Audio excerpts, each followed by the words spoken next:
Assalamu alaikum, मैं हूँ Rukma Irfan Malik. Welcome to another vlog and thank you for sparing your time for watching another vlog. अगर अभी तक आपने चैनल को सब्सक्राइब नहीं किया so do subscribe our channel.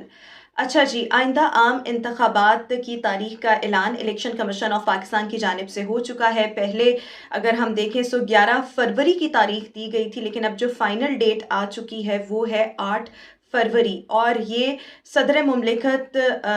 के साथ मुशावरत के बाद ये फ़ाइनल जो है डेट की गई है. बेसिकली लग तो यूँ रहा है कि ये बारगेन किया गया है सदर और इलेक्शन कमीशन ने, क्योंकि इलेक्शन कमीशन पहले 11 फरवरी का ऐलान कर चुका था. फिर उसके बाद सदर से मुशावरत का जब वक्त आया और मुशावरत हुई सो फिर 8 फरवरी जो थी वो डेट जो थी वो फाइनल हुई. हालांकि 11 फरवरी देखें सो वो संडे का दिन था, और संडे के दिन जो है वो चीज़ें जो है वो ज़्यादा स्मूथ, ज़्यादा बेहतर होती हैं. हो तो वैसे 8 फरवरी को आम तादील जाएगी, लेकिन अगर 11 फरवरी होता तो वो ज़्यादा सूटेबल होता, या कोई और इतवार भी होता, अगर एक हफ़्ता पहले भी आ जाया जाता तो वो ज़्यादा बेहतर होता. एनी हाउ, इससे पहले इलेक्शन कमीशन ऑफ पाकिस्तान ने 28 जनवरी का भी एक ऐलान किया था, बट इन तमाम तारीखों से यू टर्न लेते हुए now 8 of February is the final date. लेकिन यहाँ पर सवाल ये पैदा होता है कि आइंदा आम इंतखाबात से पहले क्या वही हालात पैदा हो रहे हैं जो 2018 के इलेक्शन से पहले हुए थे. जिस तरह से तब 2018 के इलेक्शन से पहले गिरफ्तारियाँ हुई थी, अब भी अगर हम देखें सो 2024 के इलेक्शन से पहले, जबकि अभी सिर्फ 90 डेज रह गए हैं इलेक्शन में, यानी कि 3 महीने बाद जब इलेक्शन होंगे सो अभी से ही गिरफ्तारियों का सिलसिला स्टार्ट हो चुका है. और अगर हम फ़र्क देखें तो तब फ़र्क ये था कि तब PMLN को टारगेट किया जाता था, नवाज़ शरीफ साहब उनको टारगेट किया जाता था, या पाकिस्तान मुस्लिम लीग नून के जितने भी रहनुमा हैं. अब अगर हम देखें सो किरदार मुख्तलिफ हो चुके हैं. पाकिस्तान तहरीक इंसाफ है, इस वक्त चेयरमैन PTI इमरान खान साहब खुद जेल में हैं और गिरफ्तारियां जो हैं वो हो रही हैं. पे दर पे इंटरव्यूज़ भी आ रहे हैं. उस्मान डार का इंटरव्यू आया, सदाकत अब्बासी का इंटरव्यू आया, शेख रशीद साहब का इंटरव्यू आया, और इसके साथ साथ अगर हम देखें सो इसी तरह से प्रेस कॉन्फ्रेंसेस और बहुत से रहनुमा जो हैं वो पाकिस्तान तहरीक इंसाफ छोड़कर जा चुके हैं, और इंतज़ामी तौर पर अभी पाकिस्तान तहरीक इंसाफ को बहुत सी मुश्किलात का सामना है. सो सवाल यहाँ पर ये पैदा होता है कि सेम वही हालात रिपीट हो रहे हैं जो 2018 से पहले हुए, जब नवाज़ शरीफ साहब जेल में थे और उनके केस का फैसला महज इंतखाबात से चंद रोज़ पहले आया था, और पाकिस्तान मुस्लिम लीग नून के दीगर रहनुमाओं को मुख्तलिफ मुकदमों में गिरफ्तार किया जाता था. हनीफ अब्बासी आप देख लें, तलाल चौधरी देख लें, दानियाल अजीज़ देख लें, राना सनाउल्ला, ख्वाजा आसिफ, एहसन इकबाल,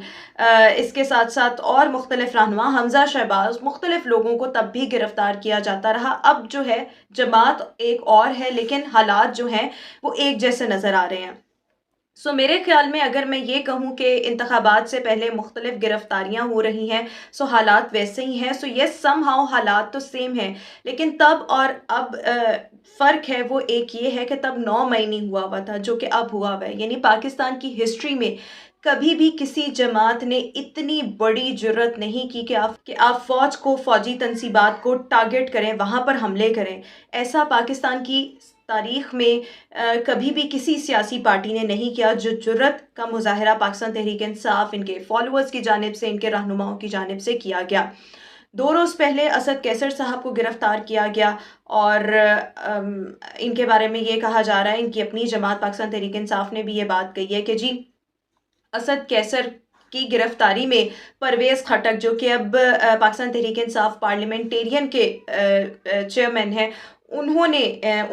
उनका इस हवाले से रोल है असद कैसर साहब की गिरफ्तारी में. फवाद चौधरी साहब को कि फवाद चौधरी जो हैं वो पाकिस्तान तहरीक इंसाफ को खैराबाद कह चुके हैं, सियासत से किनारा कशी इख्तियार कर चुके हैं. इनिशियल जो डिटेल्स आई थी उसमें तो ये था कि जी रैली निकालने पर और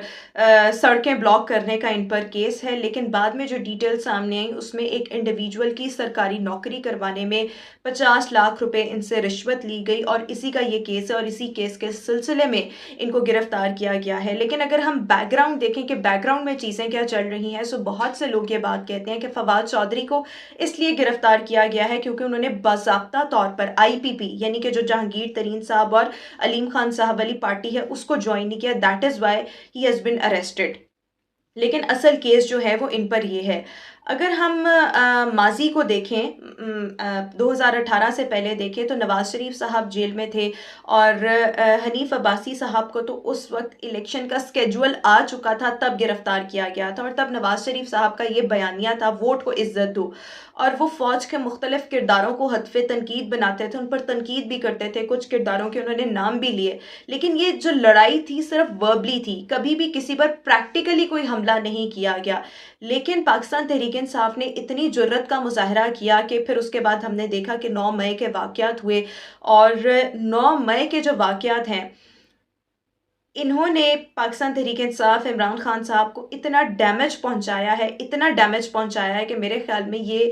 لاس جو ہے شاید اس کو ریکور کرنے میں بہت عرصہ لگ جائے۔ اور اگر ہم ابھی سچویشن دیکھیں تو 9 مئی کے بعد جس طرح سے لوگوں نے پاکستان تحریک انصاف کو چھوڑا، اور ابھی بھی بہت سے رہنما انٹرویوز کر رہے ہیں، پریس کانفرنسز کرتے ہیں، چھوڑ دیتے ہیں، اور جس طرح سے علیحدگی اختیار کرتے ہیں، 9 مئی کے واقعات کی مذمت کرتے ہیں، بیک ان 2018 اور 2018 سے پہلے یہ والے حالات نہیں تھے۔ گو کہ اگر ہم دیکھیں سو ہر الیکشن سے پہلے مختلف رہنماؤں کو گرفتار بھی کیا جاتا ہے، ان کو ٹارگٹ بھی کیا جاتا ہے، ان پر حملے بھی ہوتے ہیں، دہشت گردی بھی ہوتی ہے۔ اللہ کرے کہ یہ بڑے سیف اینڈ ساؤنڈ طریقے کے ساتھ ابھی جو الیکشن 2024 ہے ان کا انعقاد کر لیا جائے، لیکن گرفتاریاں تو تب بھی ہوئیں، گرفتاریاں ہر الیکشن سے پہلے ہوتی ہیں، گرفتاریاں اب بھی ہو رہی ہیں، لیکن تب 9 مئی نہیں ہوا ہوا تھا، اب 9 مئی ہوا ہوا ہے، جس کی وجہ سے پاکستان تحریک انصاف کے لیے اس وقت بہت زیادہ مشکلات ہیں، اور ممکنہ طور پر جب آئندہ عام انتخابات ہوں گے سو اس میں یا تو ان سے پہلے پاکستان تحریک انصاف کے چیئرمین عمران خان صاحب یا تو جیل میں ہی ہوں گے، یا ان کو موسٹ لائکلی نااہل کر دیا جائے گا، اور بیلٹ پیپر پر بلے کا نشان تو موجود ہوگا، لیکن انتخابات میں پاکستان تحریک انصاف کے چیئرمین عمران خان صاحب کنٹیسٹ نہیں کر پائیں گے۔ یہ ایک انالیسس ہے جو آپ کے سامنے میں پیش کر رہی ہوں۔ اور پاکستان تحریک انصاف نے obviously اپنی اسٹریٹجی بھی جو ہے وہ بنائی ہے کہ اچھا اگر بیلٹ پیپر پر بلے کا نشان ہوتا ہے یا نہیں ہوتا، سو پاکستان تحریک انصاف کے فالوورز کیا کریں گے کہ ڈبل ٹھپا لگائیں گے، یعنی کہ ایک احتجاجی طور پر جو ہے وہ ڈبل ٹھپا بیلٹ پیپر پر لگایا جائے گا۔ obviously جب ڈبل ٹھپا لگے گا وہ اپنا احتجاج تو ریکارڈ کروا رہے ہوں گے، لیکن بیلٹ پیپر جو ہے وہ ضائع ہو جائیں گے۔ سو ممکنہ طور پر اس قسم کی اسٹریٹجی جو ہے وہ بنائی جا رہی ہے اگر پاکستان تحریک انصاف کو لیول پلینگ فیلڈ نہیں ملتی، اور پاکستان تحریک انصاف کو انتخابات میں اس طرح سے بھرپور طریقے سے پارٹیسپیٹ نہیں کرنے دیا جاتا۔ لیکن اگر ہم یہ بات کریں کہ حالات کیا ریپیٹ ہو رہے ہیں، سو حالات تو ریپیٹ ہو رہے ہیں۔ انتخابات سے پہلے مختلف سیاسی رہنماؤں کو گرفتار بھی کیا جاتا ہے، لیکن حالات زیادہ اس حوالے سے تبدیل ہیں کہ تب 9 مئی نہیں ہوا ہوا تھا، لیکن اب 9 مئی ہوا ہوا ہے، اور اس واقعے کے بعد پاکستان تحریک انصاف کو جو ڈیمیج پہنچا ہے شاید بہت عرصہ لگ جائے، اور یہ نقصان اتنا زیادہ ہو جو تاریخ میں پاکستان کی کسی بھی سیاسی جماعت کو اتنا زیادہ نقصان نہیں ہوا۔